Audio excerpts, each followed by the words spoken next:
جب سے خلافت عثمانیہ کا خاتمہ ہوا بوسنیا میں بھی ظلم، اور ازبکستان، تاجکستان، یہ تمام ریاستیں ہمارے ہاتھ سے نکل گئیں، اور تاریخ کا بدترین ظلم لوگوں نے بتایا، وہیں کے مقامی لوگوں نے. یونیورسٹی کے ایک وائس چانسلر تھے جو ممبر آف پارلیمنٹ بھی ہیں ابھی، انہوں نے کہا کہ میں نے ساری زندگی اپنا اسلام چھپا کے رکھا. میرے باپ نے مجھے کہا کہ بیٹا باہر کسی کو یہ پتہ نہ چلے کہ تم مسلمان ہو. کسی کو کلمہ پڑھتا ہوا دیکھ لیا اس کی سزا قتل. اور خفیہ ایجنسی کے لوگوں کو اتنی بھاری بھرکم رقمیں دی جاتی مخبری کرنے کی کہ بہت سے لوگ لالچ میں خفیہ ایجنسیوں میں بھرتی ہو گئے اور اپنے گھروں کی مخبریاں کرنے لگے. ایک وقت ایسا آیا کہ شوہر اپنا ایمان چھپا رہا ہے اپنی بیوی سے، بیوی اپنا ایمان چھپا رہی ہے اپنے شوہر سے، باپ ایمان چھپا رہا ہے اپنے بیٹے سے، بیٹا ایمان چھپا رہا ہے اپنے باپ سے کہ باپ کو پتہ چل گیا، باپ نہ کہیں اطلاع دے دے. ان حالات میں اس قوم نے 70 سال گزارے ہیں، پوری نسل ختم ہو گئی. تو اس قدر ظلم کہ کسی بچے کو کلمہ پڑھتے ہوئے لوگوں سے پوچھا جاتا تھا بسم اللہ سناؤ. اور پھر مزید اس قسم کے حربے استعمال کیے گئے کہ لوگوں کو ریلیف دیا گیا کہ ٹھیک ہے اب ہم سختیاں ختم کر رہے ہیں، جس نے دین کو فالو کرنا ہے وہ دین پر چل سکتا ہے، اجازت دے دی. اس کا مقصد کیا تھا کہ جو چھپے ہوئے لوگ ہیں وہ بھی سامنے آ جائیں. 3-4 سال صرف رپورٹیں تیار ہوتی رہی ہیں کہ اس آزادی میں کون نماز پڑھ رہا ہے، کون قرآن پڑھ رہا ہے، اور 4 سال کے بعد ان تمام لوگوں کو موت کے گھاٹ اتار دیا گیا. ہم وہاں گئے تو ہمیں بہت بڑی تعداد میں ہر جگہ عورتیں نظر آئیں، روڈوں پہ صفائیاں خواتین کر رہی ہیں. جو فٹ پاتھ پہ کلر کیا جاتا ہے تو مزدوروں کا کام ہے نا، مردوں کا، یہ کلر کون کر رہا ہے؟ خواتین. ہوٹلوں میں ملازمت خواتین، حتیٰ کہ بسوں میں جو ٹورسٹ کو گائیڈ کرنے والی ہے وہ بھی خواتین. ہمیں تو مرد دے دیا انہوں نے لیکن وہ بھی اکثر خواتین ہی ہوتی ہیں. اس کی بھی ہم نے تفتیش کی، یہ اتنی زیادہ خواتین، انہوں نے کہا ان کے مرد قتل ہو گئے.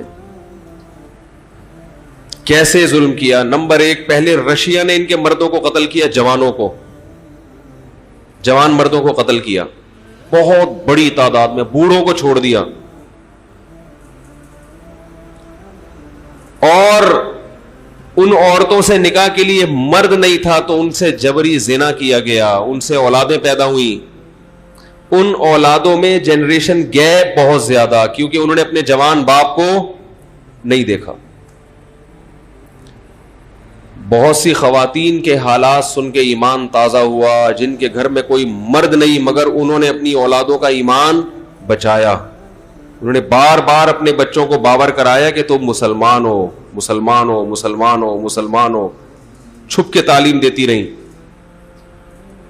ایک خاتون جن کا 90 سال کی عمر میں انتقال ہوا، ان کی کارگزاری سامنے آئی کہ پوری زندگی اپنے بچوں کو چھپ چھپ کے قرآن سکھاتی رہی، چھپ چھپ کے، اور موت کے وقت کلمہ پڑھا اور کہا کہ سب کو گواہ بنایا کہ میری موت کس پر ہو رہی ہے؟ ایمان پر.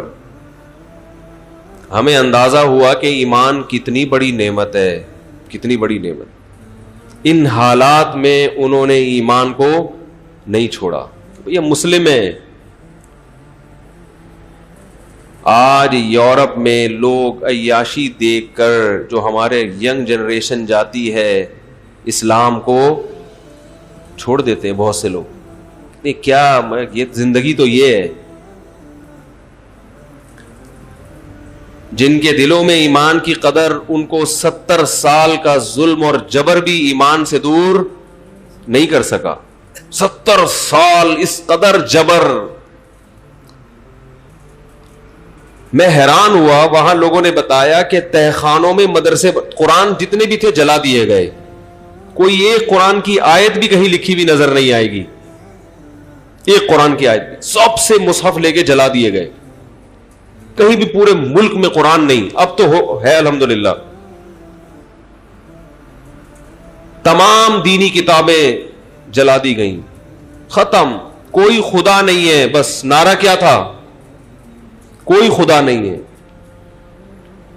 خواتین کو سر پہ چادر لینے پر پابندی، مرد کے لیے داڑھی پر پابندی. تو لوگوں نے تہخانوں میں قرآن کی تعلیم شروع کی سینہ بسینہ. جو حافظ قرآن تھے، کوئی نسخہ نہیں تھا، سینہ بسینہ. اور بعض لوگوں نے جو قرآن تھے ان کو چمڑوں میں پیک کر کے کہیں دفن کر دیا کہ اللہ کبھی اچھے حالات لائے گا تو ہم اس کو نکال لیں گے. اس طرح سے مدرسوں کو آباد کیا گیا کہ تہخانے میں، اور اوپر جو دیوار بنائی اس میں فحش تصاویر عورتوں کی اور شراب کی بوتلیں، تاکہ خفیہ ایجنسی کے لوگ آئیں تو یہ سمجھیں کہ یہ لبرل لوگ ہیں، یہ مذہبی گھرانہ نہیں ہے، کوئی ایک سینما گھر ہے اندر. اس طرح سے 70 سال کا وقت گزار کر اپنے ایمان اور علم کو محفوظ کیا اس قوم نے.